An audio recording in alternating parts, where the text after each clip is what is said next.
Councilmember Hauser, Councilmember Rutherford, Councilmember Swora, Here. Councilmember Withers, Present. Councilmember Young. Present. All right. Councilmember Roberts will not be here with us today. Councilmember Hauser,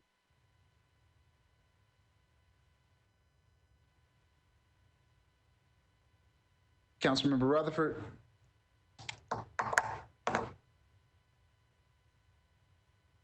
okay. All right, we can start. I'll go ahead and do the 10-second countdown. 10, 9, 8, 7, 6, 5, 4, 3, 2, 1. Good afternoon, everyone. We are to begin the Personnel, Public Information, Human Relations, and Housing Committee. We have 2 items on the agenda. Before we start completely, I want to make read the Governor Lee's executive order. Pursuant to Governor Lee's executive order number 16 regarding electronic meetings, as extended by executive orders number 34 and 51, I make a motion that this committee meeting agenda constitutes essential business in the Metropolitan Council, and that the meeting electronically is necessary to protect the health, safety, and welfare of Tennesseans in the light of COVID-19 outbreak. Do I have a second? Second. All right. All in favor? Aye. All right. Aye. Aye. Great. All opposed? All right. Perfect. Is that you, Councilmember Hauser? Yes, sir. All right, great. Okay, so we'll go. We have bills, no bills on first reading, no resolutions. We'll go into bills on second reading. BL 2023-22 by Hurt, Toombs, and others. Amends Chapter 2.44 of the Metro Code to prohibit Metro Nashville Police Department from hiring police officers who were previously fired under investigation by another law enforcement agency for malfeasance or use of force. And we just, is council, do we have a motion? So moved. Have a second? Second. All right, the motion has been moved and seconded. Is Councilmember Hurt on the call?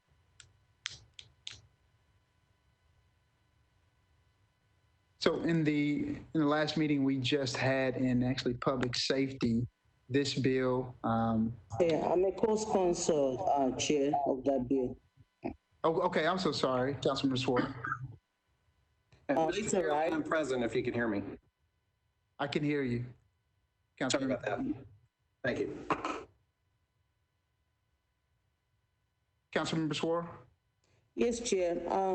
I just wanted to say that I know that it was discussed in public safety and the sponsor was in that meeting. I wasn't. But the essence of the bill was to make sure that we are not rehiring repeat offenders, people that have been, that have committed offenses or have done something or relieved in other position. We wanted to make sure that we're protecting the public and not rehiring them. And I think it's one that goes into having a lot of trust in our force and making sure that if something is already been proven and somebody's already proven or guilty or accused of or have a workforce, what is the word I'm looking for, disciplinary action for doing something that fits the bill, that the police department does not hire them again. And so the sponsor and I and all the co-sponsor asking that this committee approves the bill and recommend it.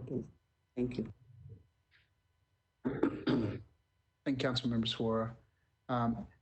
It was discussed in the Public Safety Committee that this bill, that Councilmember Hurt may want to look at this bill as a resolution. But I just wanted to add that information for us. But at the moment now, I see a second hand, Councilmember Young. Thank you, Mr. Vice Chair. I said this at our last Personnel Committee meeting. I am not at all opposed to what this proposed ordinance will do.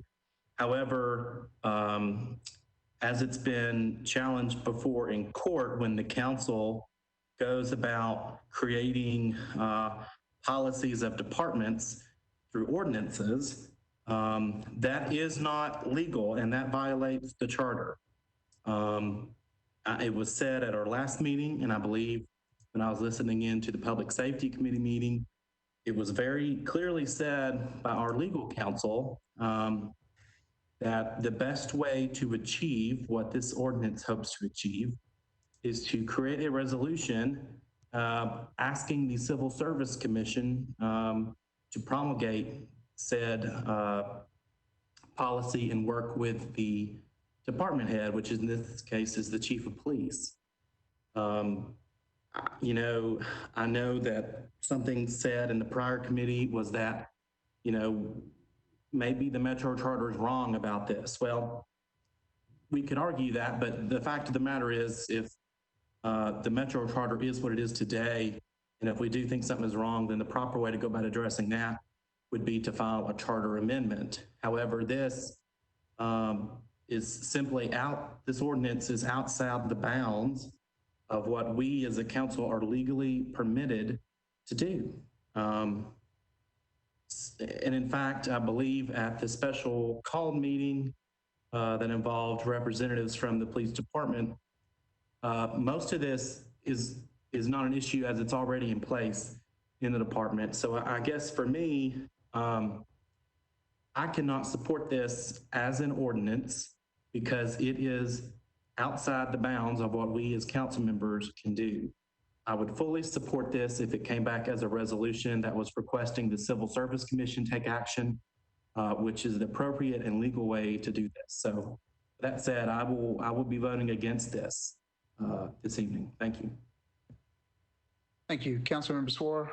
I want to add that in the last meeting towards the end, and I don't know if Director Cooper is on the line, my understanding even from the analysis is that there is a part in the charter. Yes, what CM Young said is correct, but when it comes to the chief of police, there is a language in there that did say the chief has to abide by ordinances passed by council. And that is the caveat under which this is being proposed. And so if, I don't know if Dr. Cooper is on the line, but my understanding is that based on that, we can go ahead. I also understand that the sponsor did not want to make it a resolution because if it does pass as an ordinance and let's say it comes back that it is not enforceable, then there's no harm done. And so that is the clarification that I wanted to put, that there's nothing that says we cannot do this. There is an item in the charter specifically for the police department that does allow us to be able to do this. But let's even say we're not at the end of the day, there's no harm done. And so the sponsor would like to leave it as an ordinance and not change it to a resolution. Councilmember Withers. Oh, I'm sorry, Mr. Cooper. Please. Yes, I can respond to that provision. It is true that there is a provision in the charter regarding the chief of police powers that clearly states that regulations and policies of the chief are to be in conformity with ordinances. The issue here is this deals with hiring practices, which is not one of those powers, and the personnel policy and hiring practices are in a separate article of the charter. That's Article 12, and that's under the purview of the Civil Service Commission. So that was the legal distinction there. Director Cooper, so the question also was that if this is a resolution, but if it stays as an ordinance, if it's not changed to a resolution and stays as an ordinance and it's passed, and it's later decided that it's not enforceable, it will just be same as a resolution. It would be a statement of the council's intent by passing the ordinance if it is determined, if Metro Legal working with the police department determines that it isn't enforceable as an ordinance. That's correct. And is it true that the sponsor would like to leave it as an ordinance? Yes, ma'am, based upon the Public Safety Committee discussion. Thank you.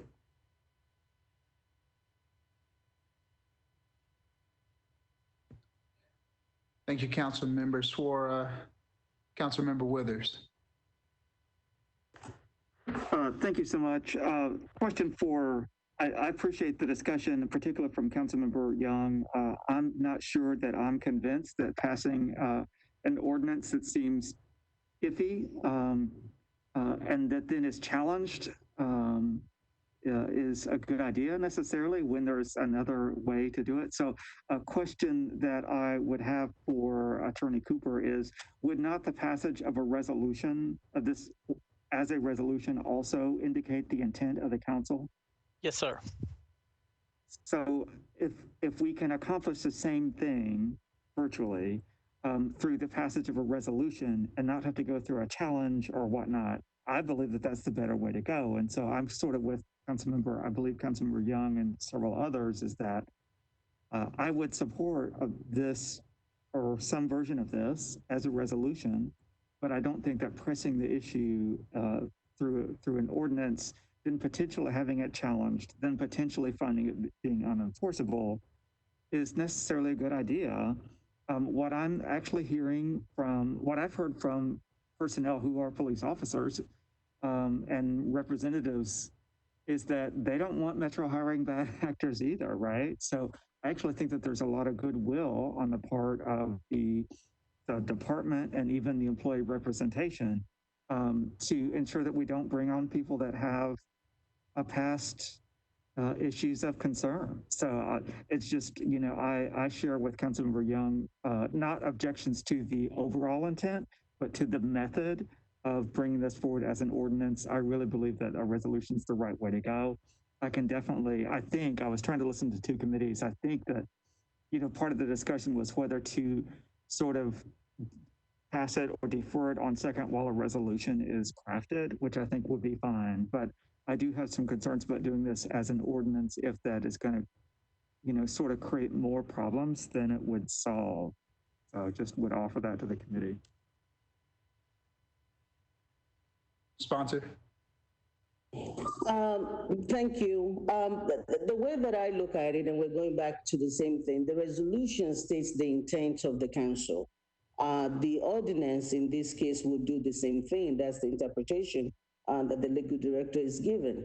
And I think that we have to look at where things are, all saying that we don't want to hire bad actors, which is also what the police department want. I don't see what the problem is, because then we're going on record as saying that we do not want this to happen. And then it's something that the hiring committee and the police department and everybody knows that we're on record as saying that we don't want it. So if we get into the same place with the ordinance, with the resolution, I don't see what the difference is, but I think it's very important for us to be able to make a statement that we do agree that bad actors should not be hired. And I think that should be forcefully said. And so I'm going to repeat the sponsor's intention to continue as an ordinance. And I hope that we will support it with that, because that's what it's going to do at the end of the day. If we do pass it, it's enforcing the will of this body to be able to say we do not want bad actors in our police force, and everybody agrees with that. Thank you. Councilmember Withers, I see your hand is still raised. I'm so sorry, it's a second issue. Councilmember Suara and I are just going to disagree on this, and that's probably okay. So I think we are looking at the same thing, you know, if I vote against this ordinance, I think that we will all just know that we're all actually aiming for the same thing. So that may be okay.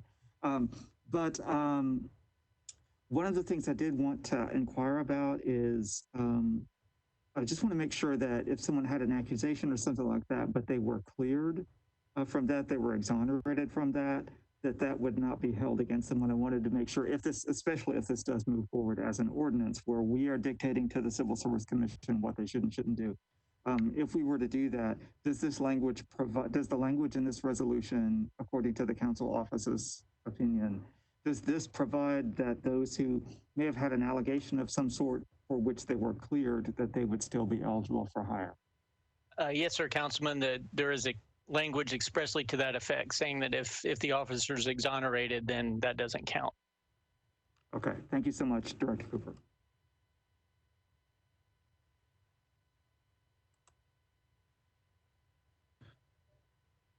Is there any more discussion? I don't see any hands in the queue. All right, so we have the motion on the floor. All in favor? And I think let's go on the board with this one. So I'll do just a roll call. All in Taylor, I'm for. Hauser? 4. Rutherford? Aye. Swara? Yes. Withers? No. Young? No. Okay, we have 4 in favor, 2 against. Motion passed. Okay, moving on. BL 2023-31. Oh, excuse me, I'm so sorry. Yes, BL 2023-31, amend section 2.44.050 of the Metro Code, require police officers to receive annual implicit bias training. Do I have a motion? So moved. And second?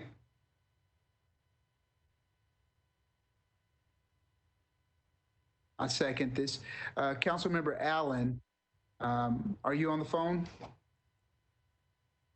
Councilmember Taylor, in the Public Safety Committee, Councilmember Hurt asked for a withdrawal of this bill. Thank you, Mr. Cooper. All right, thank you so much. So we'll go ahead and vote for the withdrawal. All in favor? Aye. Aye. All against? All right, motion passes to withdraw. Councilmember, Mr. Cooper, is that the way we handle that, or do we need to go Yes, back? sir. Okay, that's- perfect. Thank All you. right, good deal. Well, that concludes this meeting. Thank you so much.